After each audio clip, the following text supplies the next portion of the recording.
surprise in there, and G2, we'll see if they want to try something new in today's series. Yeah, I noticed some things about the bans in Phase 1 from NIP that kind of signals they don't play all their S-tier champions. Syndra and Kennen are very often getting removed, even on blue side, and that's where other teams are kind of saying, let's not ban those picks, because maybe we can first pick a Kennen and try and set up our top laner for success. I want to see if they have it ready now.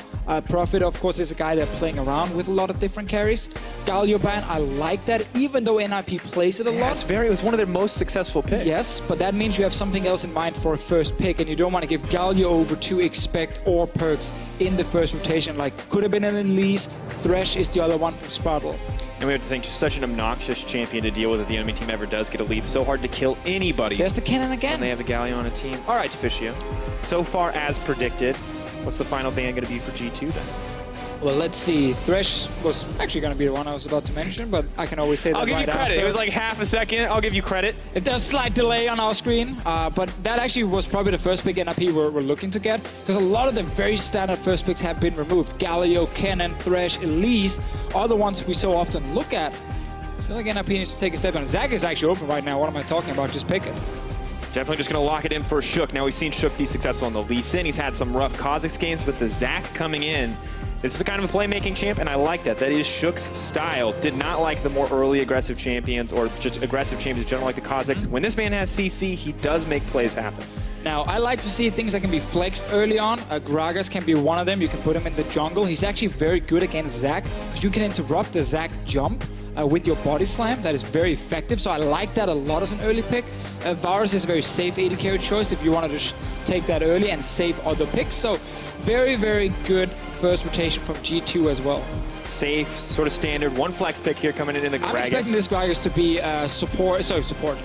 to be jungle. Could actually be support, but I'm expecting it to be Gragas jungle, and then you can last pick top lane for Expect against Prophet, who's shown mainly their top lane carries. Well, we've seen Give me Ashe, some different picks from him, but the Jarvan seems to be the most successful, and if Expect is comfortable into that matchup, knowing what they're going to get. But I like this from the side of NIP, giving Hiku that Ashe. The Ashe, the Ziggs. When he was on Giants, these are the champions we wanted to see, and we're seeing them now here on Ninjas. You might even now go Karma if you want to get a really safe bot lane, or Jace if you want to have a flex choice here that you can both put mid and top lane. Both options are very good in my opinion. Tahm Kench, when you have not seen the enemy support, is fairly risky, because that means Braum can now be locked in by Mythi, and you actually guarantee a very strong 2v2 combo for G2 that's good in the laning phase, but also very good once we get into team fighting, if that is what he wants to play here. Sadly, it blocks a potential Blitzcrank. I really want to see more Blitzcrank. Oh, okay. You really want to see that? See, I'm surprised. Normally, I would not expect you to want to see a more... I thought you want more tactical champion, unless, like... Hey, Blitzcrank's Braum. They're pretty cool. All right, fair. Interesting Janna pick coming in. Mythi showing off the diversity of his support champion pool. I mean, you're playing against a champion in Zac that has only one way to get into the fight. Now when you have a Janna and a Gragas, you have two ways to knock the Zac back out of the fight, and then suddenly he won't actually be much of a threat. So I quite like Janna as a champion in this meta against some of those all-in. She's also very good against Jarvan, which has been one of the main picks for Prophet. So I feel like with this pick here, G2 are kind of hitting NIP multiple places. It's interesting because they're not banning a lot of the champions away. Instead, they're opting for picks that are really good against the composition that Ninjas and Pyjamas have tried to run. That Jarvan, these engage options, the disengage with the Tahm Kench. And that's where we need to see NIP show something different top lane. We also know Taliyah is a massive pick for Nagne in mid lane, especially with the Tahm Kench. Could definitely be an option for him. Orianna is available though if Perks wants to take that as a blind pick, and then you can last pick top for Expect, as we talked about earlier. I think that would be a very smart choice for G2. And we remember still the flexibility, of course, to flex that Gragas to the top lane if they think it is the best choice. But now we'll find out who is that last pick going to be for. LeBlanc, Fizz, Syndra coming out. We've got a Cassio as well. A lot of focus into the mid lane in terms of bans. So not a huge pool left. Maybe just opt for the blind pick Orianna. Just take blind pick Orianna, last pick top, so you know exactly what you're playing against, and you don't need to show where your jungler is going. Ooh. Lucian is the other one we see mid, blind picked a few times. Lucian in Europe actually kind of sucks. 7 games he's been played. Febiven is this only successful Lucian. Yeah, 7 games he's been played in, 29% win rate only, KDA of 2 as a champion. It's one of the lowest when you look at the top 15 picks in our region. But this is going to be Perks' pick in mid. I would just take an Orianna personally, especially when you have so much disengage, but Perks maybe wants to have a bit of fun. Have to see. Aggressive pick in the early game, clearly looking to kind of win out on this laning phase early on. Nagne says, not having any of it. I'm going to push the lane. I don't want to trade with you. Don't want to deal with that. So top lane, what do you want here? Jace is open for Prophet. Prophet did play a few tanks in the past. The Jarvan here, the thing is we talked about him already, but I really like G2's comp against Jarvan specifically. I think this is a risky pick from Prophet. Very hard to execute the Jarvan in these team fights. Now, top lane, if you are G2, Fiora is open, and that pick is really good against Jarvan if you want to take that and play the Gragas jungle. And we look at all the potential CC options that can be parried. Ashe Arrow, easy to parry. The Zac, easy to parry. The J4, easy to parry. Everything can be riposted. Such a good lane for this Fiora. This is why we wanted him to save that last pick top for this very specific reason. And I really feel like Prophet are showing a lack of champion pool right there with this Jarvan lock-in. But that said, Prophet does have a history of playing Fiora in the LSPL. We know he knows this champion. Maybe he knows this matchup as well. We know it's not good, but if anyone can minimize the impact, it's someone who has played this champion so much throughout his career. See, I would say that if this was week 1, first game of NIP, and we were like super hyped about Prophet and his individual skill, the games we've seen so far, he's not been better than the other top laners he's faced here. Now, obviously, it is a team game. You need the team around you, and communication is an issue, but I do not trust in Prophet specifically right now to play Jarvan here properly against the Fiora counter pick and then Gragas Janna as well. I really feel like his input will be limited in a game like this unless he has a monster performance. But we look at it at the same time. We heard from Alfari. You want to snowball, you've got a pretty good composition to do so. So much CC, so many opportunities to engage if NIP can get the advantage. But on the other side, you give up those early kills to Fiora, to Lucian, you're going to fall behind very fast. Man, Perks not going for that Orianna, so they actually had some magic damage on their team. Like, there's so much physical damage. Bars, blight stacks. There's a tornado. It stole a Baron once, man. You can't take that. That's actually true. Oh, the dramatic intro. So dramatic every time. Ninjas versus Samurai. You want to see it. Japanese historic lore fans going wild. Here it is, ladies and gentlemen. Game 1. NIP going head-to-head with G2. Will they find their first win here? The odds may be stacked against them, but that's never stopped them from making an impact before. Funny story, Drakus. Ninjas actually started as failed samurais, getting recruited to do some of the dirty work. No honor on the ninjas compared to the samurais. NIP here will have to pull out something unexpected. Something maybe not quite honorable to take down G2. You want unhonorable, you want down and dirty. Nothing like a level 1 invade to get it started, Deficio. Oh, that is a good way to start it. Perks on the very unsuccessful Lucian. His Bushido is Samurai Code. He will never fight someone. Oh, baby! Okay, we got too hyped. Come on. Oh, he's running the other way. No! Oh, that's too much damage, Perks. No, honor. Oh, God. I thought they thought he was walking away. All right, first blood drops for NIP. Fits the history part right there. The ninjas hiding in the brush. Ooh. Level 1. You want to win a war, you call the samurai. You need to assassinate someone, you call the ninjas. Historically accurate game of League of Legends so far. It was actually yesterday, funny enough, Quick Shot told us that little story about the ninjas. We didn't really believe him at first. We got into a giant fight about We're like, no, ninjas. That's not true at all. There's different things. But apparently, that is actually fairly true with their failed samurais. Now, this is a replay of Perks being a good team player, placing a level 1 ward to spot where the enemy jungler starts. And this is what happens in League of Legends if you place Vision. You will die. All right. Deficio is not a good teacher when it comes to solo queue, so please ignore that. But now we'll get into the laning phase. Just stop. They don't. Also, you're ruining their solo queue. Remember when I said that Lucian has been very unsuccessful in Europe? I do remember that. Yes. Oh, he just got first blooded. What a terrible pick. You were right the whole time. It was destined to happen. I mean, yeah, I knew it. Well, Deficio, we'll see if he dies again here. Nagne a little bit more comfortable with that kill. An extra Doran's Blade plus Victor starting with the Hex Core makes it pretty easy. Yeah. Victor's you know, pre-base laning phase. I know he went back once now technically and got a Thorn Swing, but normally, like early levels, he's really strong at trading with the Q. You know, Q trade into a shield. Sadly, the shield is not super useful here for him, but still, Victor is actually a fine pick to deal with Lucian early on. And then obviously, you can start ganking the Lucian lane. This is what we've seen in Europe so often. Teams play around Lucian, they shut him down. He is a snowball champion. He's not very effective if he's down. And very interesting too, because in the early game we've seen how crucial early ganks can be to either shutting down the Lucian or to setting him up for success. And one man who really wants to set his mid laner up this time around, it's not Trick, it's Shook on the opposite side. This guy has had some questionable early games, but has... What did you call him? You had a title for him. Oh yeah, Shook is the double-edged sword, folks, because let me tell you, if you want someone to insec and win the game, that's Shook. But like 50% of the time. 50% of the time, Shook is a god. The other times, he makes mistakes. He makes these risky calls, and sometimes those risks pay off. That's what we see, and sometimes they fall flat, and he puts his team so far behind. That's what we've seen so far from Shook here in the LCS. Now, he is obviously on Zac, a super powerful pick at the moment, but a pick that teams sometimes leave open and then try and kind of draft comps against it. That's exactly what G2 eSports did in this game. One of the good things about a best of three is you can gamble a little bit in the first game with a pick like this. Trick will not find a Raptor camp, but he will place a ward to see if he can spot out Shook. He's finding him on the red buff. Advantage. Double buffs as well.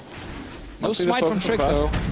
Stretching strikes, smacking them together. Where's it gonna go? Oh! Shook gets it in the end. Trick a little too eager on the trigger finger. Nice secure from Shook. May not be a Baron, but he got those in our previous series as well. Now Sprotle has to be careful. Belly bop over the wall. Bit of damage down. No thick skin gonna get procced. He's just gonna back off. Sidestep on the tornado, all too easy. And Deficio, when we look at this, already Trick getting aggressive, invading in the early game, clearly a focus on shutting down the Zac, and I like that we're seeing teams in Europe experiment with letting this pick through. On the one hand, it's really powerful. It is. We've seen it be nigh impossible to deal with in a few different games, but you have to figure out how to beat it at some point. Again, and I think G2, with the answers here, really, really good. So we just got to see if they can actually execute it.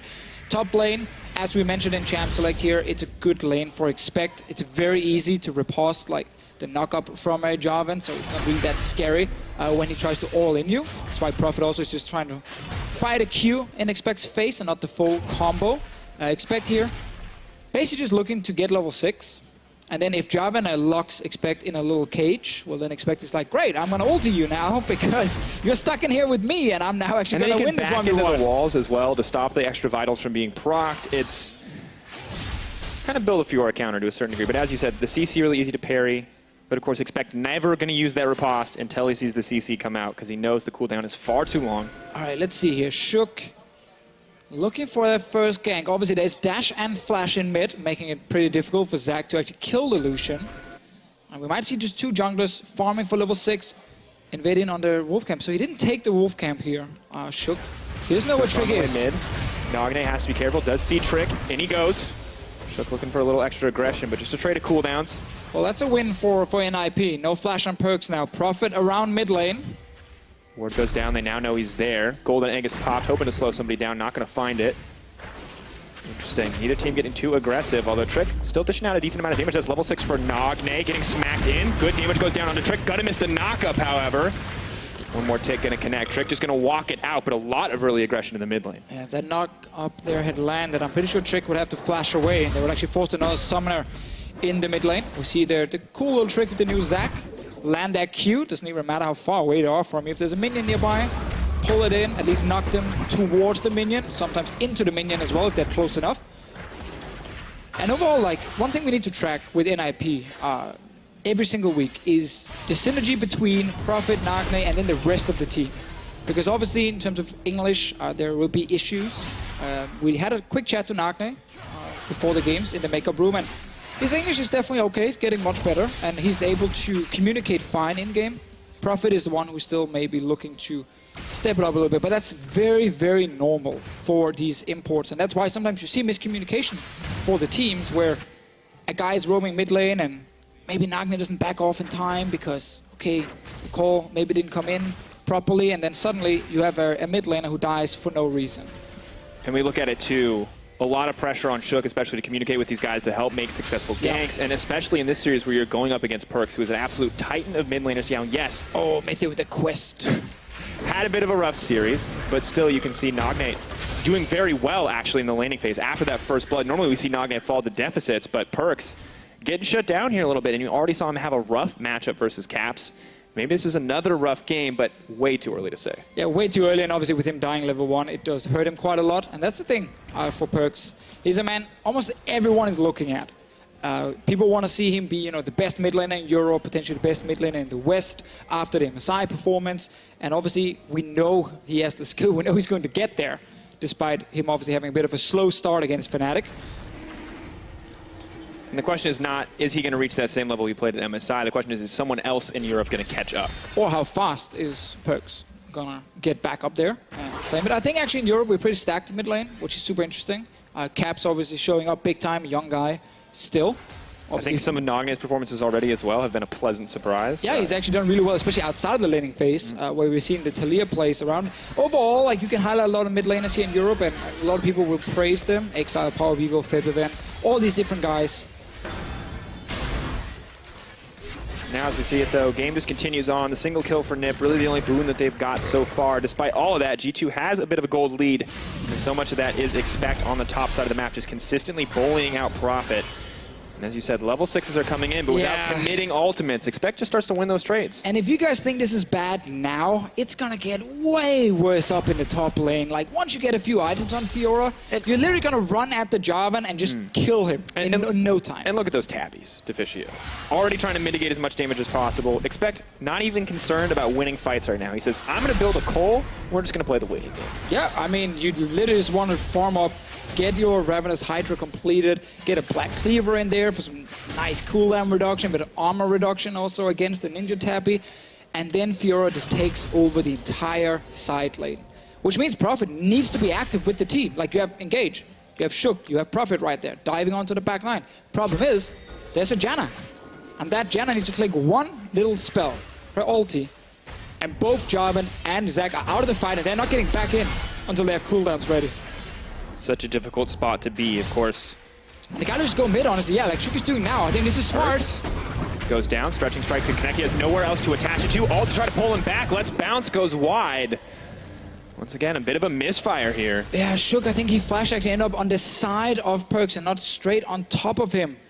He tried to, obviously, with the slow, see if he could then maybe shoot Perks back towards Nagne. He'll use this time. I guess they got flashed the first time. Heal the second time. Flash still down, maybe hoping to find a repeat gank in the mid lane. Mithy's not going to have it, though. He's already roamed mid. He's ready to back up Perks. Knows that he's still vulnerable, waiting for that flash to be back up before he looks to leave the lane. And now one thing a lot of people didn't really realize, because we don't see this item very often, like the Ancient Coin, obviously on certain supports, with the quest where you gather all these coins and the mana around the map. Once you fully complete it, you get that free skill up. The one skill up that is actually fairly decent on some supports. When we look at Janna. Yeah, flash is too far on the side. Oh, here we go. NIP, though, trying to force a play. We wanted to see Expect be the target here, and it looks like he will be, but here comes Trick to try to save the day. Expect not even worried about the rest of the team. Does get the parry, but the immediate chain CC. NIP still looking for the dive, but they haven't gotten to anyone yet. Expect and Trick are holding on. Health bars just getting lower and lower on the side of NIP. They're not able to get a thing. Well, that was a 2v4 defense from G2. Actually very well played by Trick when he came in there defending Expect, and now we see NIP trying to take down the tower, pulling off that classic Tahm Kench lane swap play into a tower dive, but now G2 getting some damage on the bot lane tower. And that's just brutal. The Janna AD steroid making it easy for Sven to start to rip through that one. TP gonna have to be burned from Profit. I like the TP here because they know Trick is top lane, so there's real no threat of Profit getting killed on the tower. Trick is left alone here. There's TP from Expect. He's using it back. Actually, no, he's going bot lane with it. Interesting. Wanting to up the tempo in this game. Cancels it in the end, just trying to force him back so they can get the tower as a team. Does not commit to the bottom side. Sven will continue to push. NIP trying to respond in turn, but that's first blood on the towers. Can Trick kill the minions here, at least to get a bit of damage on NIP? Doesn't look like it. Just one tower shot goes on to Spraddle after the minions pass. Not going to be any more blood on the map. Both teams eager to start a fight, but neither one willing to fully commit there. G2, though, still come out on top. Not a massive lead, 600 gold.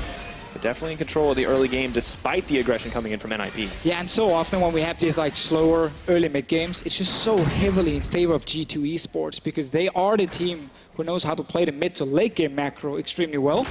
And a team like NIP, you know, that's where they've been struggling. They've been doing well when they were forcing a lot of fights, especially around Profit and Nagne, and just constantly, you know, aggression and really try and make it hard for the other team to play the game. In a game like this where it's super slow, well, that's actually heavily in favor of G2 eSports. And of course, G2 just went up against another team like that, better than NIP at forcing fights quickly, Fnatic. You can't expect them to be caught off guard. You're going to have to up the tempo so much on the side of NIP if you want to catch G2 out of position, out of place. But maybe they can find an opportunity. For now, bottom lanes will be matched on the top side. Sven and Mithy not going to find another tower here, but just an even 2v2. I mean, I guess we can gank Perks again. It's been a strategy so far. I like it. They're like, listen, Perks, you had a great performance at MSI. You don't get to play League of Legends, though. I'm sorry. You get to play Farmville, you get to play hide under your tower, but definitely no League of Legends. No League of Legends, but your top laner gets to play. Your top laner gets to play a lot of League of Legends. Run from the Fiora. It's gonna happen. He's already at the tier 2 tower. Shook is finally looking towards expecting the bottom lane. We want some more action in this game as well. Didn't make it over the wall. Good though, because he would have been spotted by a ward on the side of G2. So now potentially an even more sneaky gank, although Expect's just going to ward the bush, see the control ward there. Not going to get baited into taking it, just going to know that he's not quite as safe as he thought he was. Such an awkward sound when you hear it alone. Yeah, not really satisfying.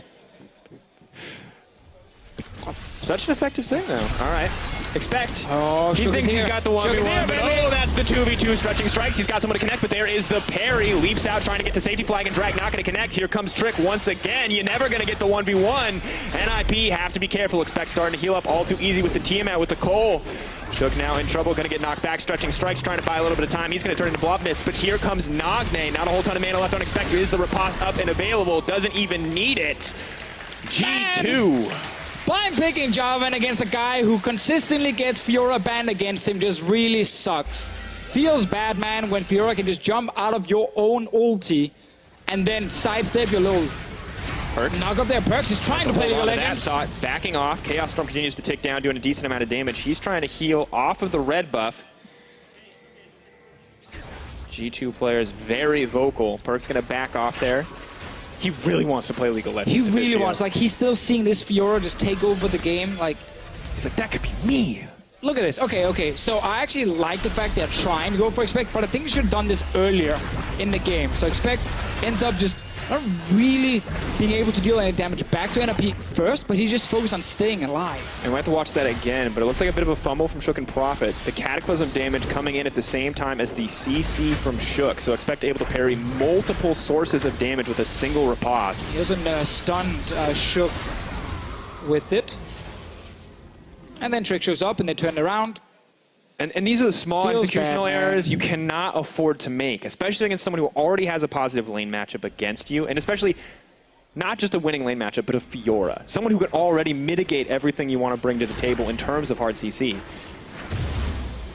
But rough starts haven't always stopped NIP in the past. A very tenacious team from what we've seen so far, however. G2 definitely in control, continuing to keep that the status quo, now shifting Perks into the bottom side of the map. The problem for NIP, though, compared to like some of the other games they play where, you know, if they fell behind, they could make plays, was they're like Talia mid or Galio mid, you know, stuff where Nagne can really leave the mid lane and just join a potential fight and kind of create the chaos that way. He's on Victor now, and while it's a good champion for him to try and carry, he's not going to leave. He's not going to go top, he's not going to go bot, he's not going to surprise G2. Like, it's a very, very standard champion just sitting farming mid, and you always know where Victor is on the map. Like, you should never be surprised. Oh, Victor's top lane. How do you get there? And it's rough because, in theory, I can see the dream combo, right? You have the Zac, you have the Jarvan, you have the Victor, the Chaos Storm, the Gravity Field, but Expect doesn't have to take those fights, ever. Listen, I'm into it. I get it.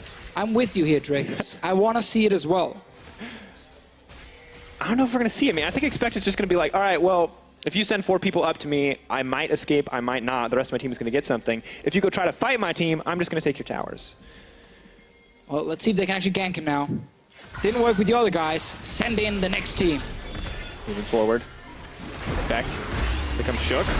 Perry comes out, looking for a little more damage with the CC now landing. Bye-bye. Finally going to take down Expect. NIP are firing back. And you just lied to all the viewers. You said if they gank Expect, then the rest of G2 will take something. But look at the minimap.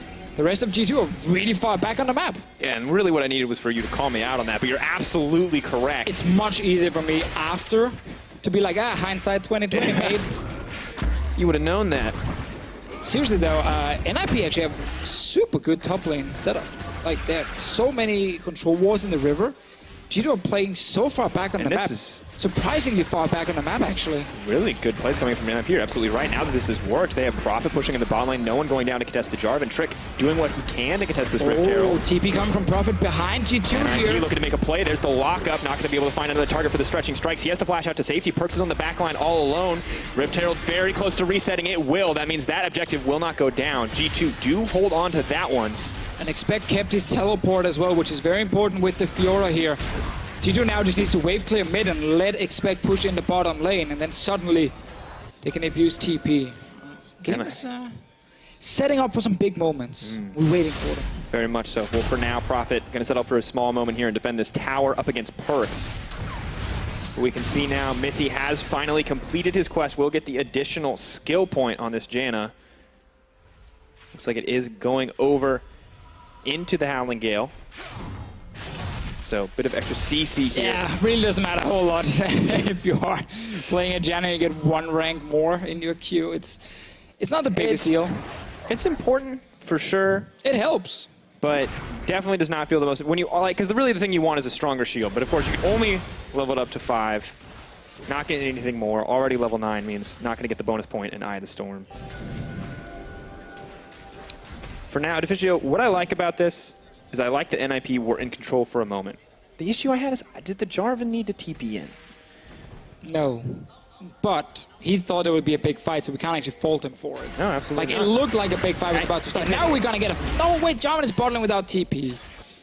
All right, they're still maybe going to try and stop it. They're all recalled. Hindsight's 2020. Just a tease, everyone. We're not going to get a fight. All right, well, about 20 minutes. They're going to take the Rift Herald just in time on the side of G2. They can use that to pressure out. Maybe they'll also be able to set up the vision around Baron. And Perk's going to grab a top lane tower. G2, not a whole lot of crazy action on the map, folks, but they're pulling ahead with the 2K gold lead. They're looking to grow more. Sick Rift Herald right there. Trig last time thought it was a trigger ward he had to jump out. Actually fighting. Pulling him back in. That's good damage. Mithy's going to go down. No chance to knock the rest of the team out, but they have to set their sights on the Rift Herald. One more auto onto it. Greg is going to get credit for taking down that tower. Meanwhile, Prophet on the bottom side, he's going to grab one as well. Interesting exchange. G2 still hold the lead, but that may have been NIP favored. Well, I like that play here from NIP, just forcing an engage onto Mithy straight away while Prophet taking the bot lane tower. Like, this game is still very close, despite G2 being slightly ahead in gold. And if you can keep engaging on Mithy, which should never happen in future fights because Janna is never in the front line, then maybe, again, you can go in without her actually using that ulti to stop you. Prophet is pretty strong at this point, not in the 1v1, but in case he joins a fight. Nagni as well, once you get Lich Bane. Ooh, yeah, much stronger in the 1v1 for sure with that Lich Bane. And the other thing we have to look at too is Mithy clearly not willing to be the target of all this CC, of this hard engage, is building towards that Mikhail's Crucible. So we'll be able to save his teammates if he's not the one on the front line, whether or not he has the ultimate available. Now we get to see here because Sven has been farming all game long. Complete his Hurricane right now. Not done anything in this game. Can't fault him for it, but he's not really done anything. And he's gonna be the target if you look at these fights. Because you're that little lady carry sitting right there against the Jarvan, against the Zac, even against the Time Control, to like a lot of ways to try and get onto this little lady carry. Let's see. Fiora, dash, parry. Okay. Lucian, dash, yeah. Try Body Slam. Nothing. All alone on his little lonesome. He gets caught out. He goes down. There are no tools to help him escape, but Perks can have to see if he has enough tools in the kit. Exhaust goes down. Shook trying to buy a bit of time. Nothing to connect the stretching strikes too. Dishing out a decent amount of damage onto HeQ. Spraddle may just eat him up. Arrow still connects. He goes down. That's a kill for the sport, but G2 aren't done yet. They want to take the fight. They know everything's been used. HeQ's off all on his own. Mithy moving forward, expect onto the back lines, but he's moving forward. They're trying to keep this one rolling. HeQ is completely untouched. Now moving for a bit more, but NIP holding on in that exchange. That's the same situation where G2 are just sitting and just farming on the map, and then suddenly the one guy who is split pushing from G2 walks past the river, or at least close to the river, and then NIP just strikes. Like, they have time control they can use, Zach with his massive range on his slingshot as well. Like, a lot of ways for NIP to actually get to those side lanes and punish G2. And the thing for G2 is they can't really get mid lane control because Nagne, the thing we actually highlighted as maybe a problem for NIP, him not being able to move, he's just holding mid every single time. So G2 are actually not able, this point in the game, to really do anything when the guy is getting ganked in the side lane. And while things still are a little rough for the Zeta NIP, at a gold deficit up against this inevitable scaling on the Fiora, we have to praise them for basically keeping the game even for this long. G2 have had varying gold leads, but 1K at this point in the game, and Ocean Drake as well, it's nothing crazy. And NIP are keeping even in a lot of these exchanges. And the thing we look at right now with NIP, Mysterious Monkeys, is like we kind of try and compare them to our bottom teams last split, Origin and Giants, and we try and say like, okay, you know, what are they showing? Are they just getting stomped? You know, are they actually putting out competitive games against some of the better teams in Europe to make it way more exciting? And while Origin set the bar pretty damn low last split, like kind of like, you know, Donald Trump level low, all the way down there. All right, well, and then yeah, fair. You now look at something like NIP and you're saying, it's not that we just show to be fair, America chose Donald Trump. Like that's our fault. That's fine. He's still making it pretty easy for future presidents, I think, to do or to look better at least. But the point is, with, you know, Giants and Origin not really being able to do much last split, it makes us super happy when we see something like this from NIP, Mysterious Monkeys yesterday in the second game as well, because we actually instantly get kind of impressed and saying, yes, our bottom teams, they're showing something. And we're not going to tell you that these guys are going to dominate the LCS right now, but they are showing good signs. We've seen so many teams just back off, just slowly lose games, slowly bleed out, just give up objectives here and there, just try to stall the game out as much as possible. But NIP aren't that sort of team. They're making plays, they're starting fights. Small gold difference here, but we constantly see them looking to push for more aggressive moves. Now G2, they've been ready to parry just about every single one, ready to stop any of these opportunities, but it hasn't been flawless thus far. No, and they've just been accepting, they're just farming and farming and farming, but that's a good engage. And they're going to try to knock him back. Good Mikhails comes out from Mithy. Have to praise him. Quick trigger finger there, saves Sven. Does still have to burn the flash. And we also have to highlight one of the reasons G2 are not doing anything in this game and why it is such a slow game is because that Lucian pick in mid lane fell behind in the laning phase, got ganked multiple times right after, and Perk's not really been able to do anything in this game. So effectively, the rest of G2 are playing 4v5, and it makes it very hard when you have this mid lane who needs to try and play catch-up all the time. So they're not able to pressure multiple lanes at the same time, allowing NIP to use Tahm Kench ultis, to use engages from Zach, to catch whoever is actually split pushing on the side of G2. And that's why NIP, they're still in control. Look at the Baron setup. So many control wards. Like, it would not surprise me to see them go for that Baron next, and actually maybe try and force a good fight around it. So many times, though, NIP try to start these fights off with the stretching strikes, never having anyone to connect to. And G2 still not playing scared. As you said, just farming up, just waiting, just looking for a later game. Yeah, and important for Perks, he sits on 2 items now, boots completed as well, level 15, almost 16 at this point, so he's definitely still, or now, able to do something if he gets into a fight. But it's always G2 catching waves, respecting the engage, at least now they are, and NIP, they need to make a play around that Baron to really force the fight. And we've seen NIP take long games, even when they have been against compositions that outscale. We saw it against Fnatic. But here, you're going up against this Fiora. It feels so difficult to deal with. It's not the vulnerable Twitch. The Prophet not scared. Going to leap forward, keeps the Cataclysm going. Parry does land a little bit of CC, but Expect is now in trouble. Blade of the Rune King comes out. Grand Challenge has been answered. Expect just going to make it out. Flash forward. No, both flashes used. NIP going to secure the kill. What can G2 get back? Well, I want to see if they can actually start the Baron right here. No, they are not starting it. Realizing that by the time Expect died, the rest of NIP could probably make it all the way back to the Baron. And once again, the split pusher, the one guy who's overextending, he goes down to multiple guys without the rest of G2 being able to do anything because they don't have control in the other lanes at the moment. Oh, and the one piece of good news for G2 is they have the Gragas barrel, they have the arrows coming in from Sven, so they have enough wave clear to stop any more aggressive moves. But we can look at this again, and you can see whatever we say about the Fiora, or I say about the Fiora, NIP remain unconcerned. They are determined to shut Expect down for pushing this far. And you look at the minimap, you see G2 right now, they're trying to rush towards the Baron, maybe say, can we threaten it? And then they realize, actually, no, we can't kill it in time. Don't even start it. And not the kind of game I expected.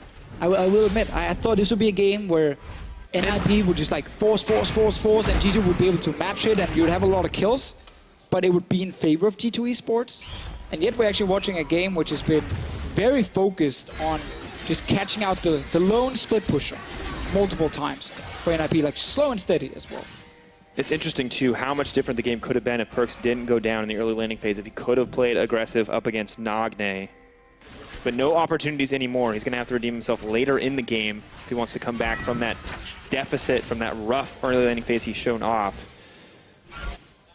And Deficio, I completely agree with you. We expected a complete bloodbath here. We expected non-stop fighting, everything. We expected Unicorns of Love versus Mysterious Monkeys Game 2. That's what we expected here in both of these games. Yep, exactly. But now we see Trick trying to set up a potential fight. I really want to see Nip just play even more towards the Baron and look for these fights here. Leaps forward, stretching strikes. Where's it going to be? Already connected onto one. Arrow does go out onto Sven. Now he is in trouble. There goes the Chaos Storm. Now moving in. Expect trying to make his way to the backline, but Prophet does land the CC. Expect immediately leaps out. He's got the mobility to stay safe, but NIP aren't done. They're hungry. They're moving for more. The Tornado connects.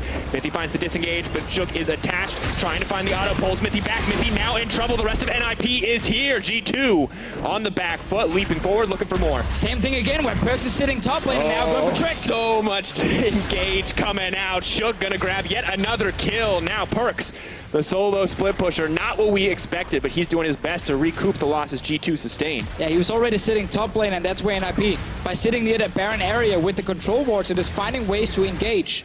From that little side lane brush, Expect is sitting in now. Nice engage here where Sven had to walk down the river instead of back towards his tower after the engage from Shook, and then he Q right after. Let's see what's going to happen now, because NIP, they're going towards this Baron with 2 guys dead on the side of G2. This avoid is not available. No surprise plays onto Perkz. G2 doing their best to collapse, but Trick is not here. All the damage dealers are, however, all the physical damage G2 can provide is on the way into this pit. NIP, they're doing their best to hold on. Expect going to find the parry. They're trying to keep the engage going. The gravity field is doing so much work. The Baron going down. NIP going to take it, and they're still looking for a fight. Mithy trying to protect the team from the backside, but Shook is so difficult to kill. He's going to go mini. He's going to go into the blobs, but it is not enough. Nagne coming in clutch with that double. So Baron for NIP only losing 1 guy as well. It's looking so good for these guys at the moment. Now with the Baron buff, they will be able to get a goal lead as well. They can just get this mid lane tower down and finally get the last outer turret out of the way here. Not been a good game if you look at G2 and how they want to play out this composition here. Always been trying to just kind of catch the waves and be a step behind NIP, and the Fiora, while she did win her laning phase and looked really, really good early on, she's been overextending and just dying, and the rest of G2 not been able to get anything in return. Shook now just going to look to steal his Mountain Drake as well. Trick maybe hoping to contest the smite, but really cannot afford to as NIP are in control of the map. Deficio, you brought up an issue in Champions. Like, we see the solution. That means everything on this team is going to be AD when the Fiora got locked in as well. For Ninja Tabby. Warden's Mail coming out. It's Dead too Man's much physical Blade. damage, And there's no penetration yet, right? The Fiora doesn't have any of the items to cut through that health, just the true damage on the Vital procs. Could just have been Orianna sitting in there with some AP damage, but instead, full physical damage come from G2, and they're behind! Nothing to say there. Nagne unstoppable. That's the combo we wanted to see. Did miss it a little bit, but it just doesn't matter in the end. NIP now looking to break the base. Trick trying to keep the fight going. Spraddle, can he pop the gray health in time? That's some thick skin. Flash also going to take him to safety. Solo! Cap just lost some weight. Hitbox not quite as big as it used to be. Oh, he's fast on his feet. Deficio, moments ago, we're like, we did not expect an even game. We expected a bloodbath. I don't think we expected a lead for NIP either. They are in control right now. And they're actually playing really well, which is fantastic to see from NIP, because we've seen some of these games where they either looked pretty good and actually were dead even with teams like Fnatic, and there was a bit of a messy affair, and then we've seen all the games where they fell super far behind. Disengage here, super simple from Prophet, just one-shotting Perkz instantly. Obviously the rest of G2 then able to defend after, but that doesn't even matter. Like, this is such a massive upset in the makings. NIP, 0-4 so far. They're going for Expect. Issue trying to find the parry, does hold on to it though. Because that misses, this could be a bad fight. Expect leaps forward, not going to be able to get the extra procs down. He drops. NIP find yet another pick. And Deficio, Expect down. Members getting picked off left and right. Baron buff still active for 48 seconds. NIP are going to grab another tower, and get themselves a significant gold lead. I mean, at this point, you just want to see NIP also be able to close out the game. You know, when you play like this here and you actually manage to out-catch, I was about to say out-macro G2, but a lot of it's just been catches, you know, catches in the side lanes against that random split-pushing guy on the side of G2 eSports. Like, then you definitely deserve to also win the entire game. But that's going to be the thing now. The new quest for NIP is, can they close out the game? They have the tools. They're really far ahead. They have a ton of armor on the lineup as well against all the AD carries on the side of G2 eSports. Now we see the team moving up to the top side of the map. Baron still very far away. The buff not even finished expiring. Will be up in the next couple of minutes. Something worth fighting over, and a team that is built to fight right now. And a game like this also really fits the G2 we sometimes see in regular season, where game one, they gamble a little bit in the draft, and then some mistakes happens in game, and they end up losing it. And then they adapt for the next game, and they end up coming back and winning 2 in a row. That's obviously also one of the things they are looking to do if they actually end up losing this game. But right now, if you're NIP, we don't care about that. We literally just care about the fact that you are winning. One game at a time, Deficio. Whatever Yes. they ban, they can figure it out in game 2. NIP just want to find this first one. They want to put G2 on the back foot. Yes, that's why I said 0-4 before. Obviously, in terms of series, there's 0-2 so far, but they've lost 2-0, 2-0, despite having some close games in there. Not been able to actually win a game yet. This would be a fantastic way for NIP to get the first win, playing against G2 eSports, 3-time EU LCS champions, MSI runner-ups, MSI world champions if you ignore Korea. And you look at it, right? Game 2 against Misfits. Game 2 against Fnatic. So close. So many fights going in their favor. Such long games. You find a win here against G2 in your first game, that builds you a reputation pretty quick. And for a guy like Nagne, a guy like Hikyu, who we saw some pretty good stuff on Giants, not the best AD carry for sure. This is exactly the kind of thing that they want to kick off their season. Yeah, it actually benefited NIP so much that Nagne was on a champion where he individually can really carry a team fight on something like Victor, where he didn't actually need to join the teams on the side lanes, even though it's something they've been using before. Let's see. Zach goes forward. Where's the Tom Kench? Doesn't need it. Flashes out to safety. Shook is the man in trouble. Does pull Trick back into the team. Not sure if that's what you wanted. Cass comes out. Silence moving forward. Probably going to land the CC. Not going to throw the Chaos Storm back, however. Now the team backs off. The team holds on. G2 pull back. And right there we saw what G2 eSports built this comp for.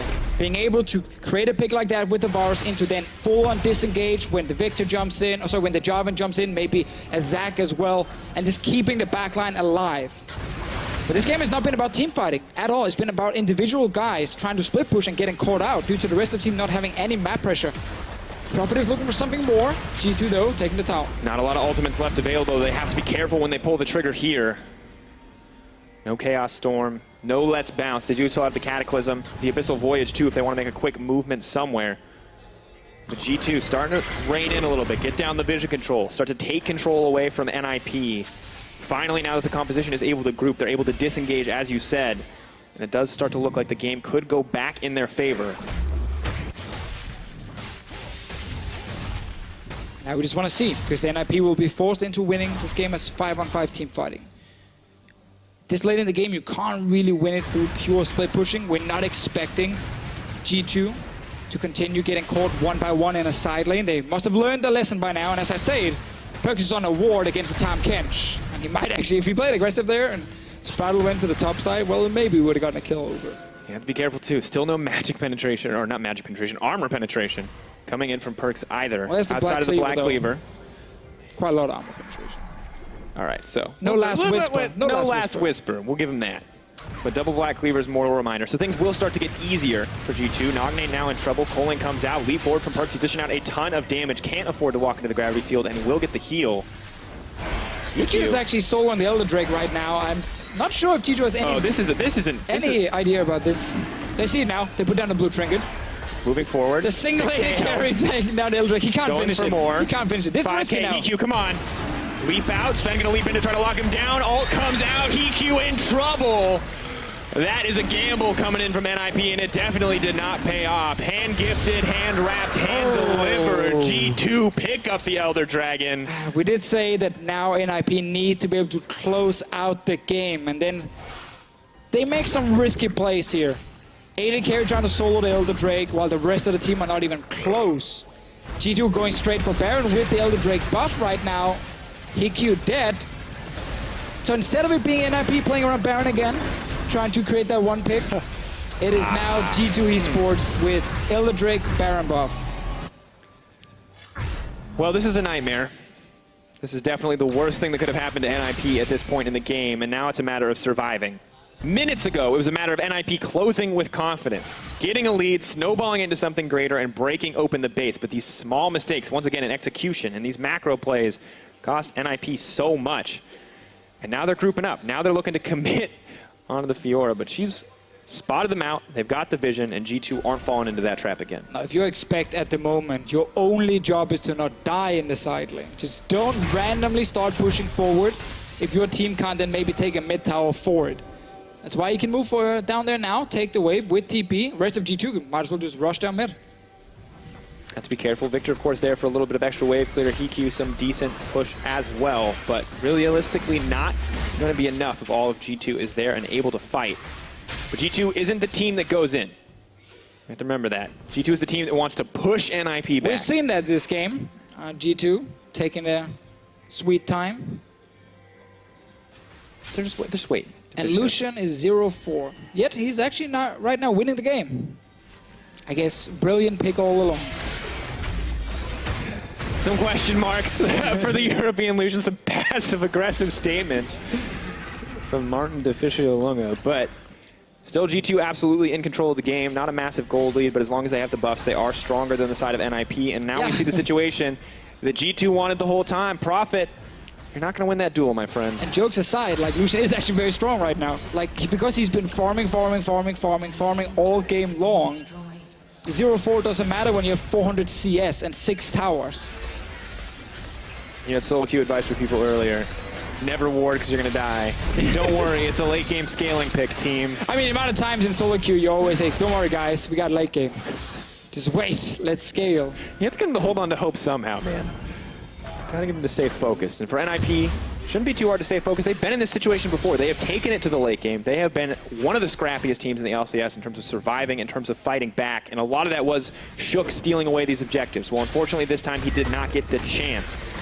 I just want to see Nagne one-shot one of the AD carries. Like you're a late game victor, full combo, you know, E, ult, Q, auto. Technically not a one-shot then, I get that, but you kill him very fast. I like your definition of a one-shot, Fischio. I mean, the only one-shotting in the league is probably... Syndra? Annie? Veigar ult? Veigar. Yeah, I think he's the only one who can actually one-shot you. We'll see. He tried. He tried. Holding on as long as he can. Let's Bounce being used, of course, immune to CC during that channel time. The root going chained up. The fight continuing to break out. Sven is alive, but there goes the Victor trying to dish out the damage. Now comes the redemption. NIP just fighting back, stalling out a bit of time on that Baron buff. But it does mean they give up the bot lane inhibitor tower. Pertz pushing forward as well. Nagne can't fight every AD carry on the team. There are simply too many. Prophet desperate to land the flag and drag, not going to find the opportunity in what was at least looking like a solid fight to start out for NIP is now turning against them so quickly. They have overextended and now things are starting to fall apart. There is one inhibitor down, a second inhibitor to follow. G2 starting to clean up the base very quickly. It's such a G2 game. Honestly, they fall behind, they make some mistakes, and you feel like, oh, this is looking pretty bad. You know, they might actually lose right here. And then towards the late game, they just tend to have better shot calling against some of the other teams. And let's see now. Nope. Janna once again. Pulls him back. Team running forward. Nagne didn't used to be scared of Perkz, but man, you got to respect that. The double tap coming in clean. Perkz may have overextended. Got to use the heal to back out to safety. 6K Baron power play for G2. Massive shift. And officially, I feel like we're one fight away from a G2 win. I feel like we might not even get a fight. Like, G2 might actually just rely on the super minions now to force NIP to sit in base, take the last inhibit, and try and play towards these Nexus turrets. Of course, NIP need to try and, you know, get that one pick, but with the Janna in there, it is so difficult, as highlighted so often during this game for a guy like Prophet to have a late game impact. And as good as NIP have been doing, this has to be such a bad feeling. 11-4 the kill score. You look across, you're like, ah, yeah, that 1-4-3 Fiora, we did that. We shut down that KDA. That 0-4-1 Lucian, we shut that down too. But now it's late game. Now they have all the items they could want, and it just does not matter what we were able to do. Now it went back down. G2 had the advantage in the mid game, lost it towards the 30-minute mark, and now reclaimed it once again. And yeah, I mean, it is a really annoying feeling. And teams always say, nah, it's good for the confidence. We were close. We feel good about it. But honestly, you just want to win. And you want to win that first game as well as a completely new lineup. Like Hiku, Spraddle, Shook. And it doesn't get easier the further you go into the series. You've showed a lot of your hand potentially as NIP. We haven't seen them come out with anything crazy new between drafts. Maybe we'll see the Talia again here. But I like the fact they're not trying to cheese or anything. I actually like the fact they're trying to play more standard. No, I completely agree. But at this point, if you're playing more standard and playing standard doesn't work, and that's what you want to be doing, Game 2 is going to be so difficult. You may not find those opportunities that you found in Game 1 to get these leads. And Trick, just a little too tanky. Red buff ticks down. That's the thing, though. We can judge NIP still in this game for their late game, and then obviously next game as well. We can see how they're playing. Next week they're playing Rocket. That's going to be a huge game for both teams. Obviously, no one wants to be sitting at last place in their group, which is the one that leads towards the promotion tournament. And that's the thing. That matchup's going to be used. Let's see the fight here. Goes forward. Arrow does connect onto Trick. Stretching Spike's not going to land, but it's Nagi who is caught out, knocked back into the team, and knocked down. G2 looking to clean it up. Expect still healing up so much. Flashing from Mithy to keep him alive. GA procced by Prophet, but it's not a profitable exchange as he has to back off, and that's going to be it, folks. An explosive finish for this G2 lineup. They want to even up the kill score. They want to have a little bit of fun with it, but the supers are crashing in. The Nexus is in their sight. That's the Game 1 win coming in for G2. In many ways, a very classic G2 win. Some questions early game, some questions in the mid game.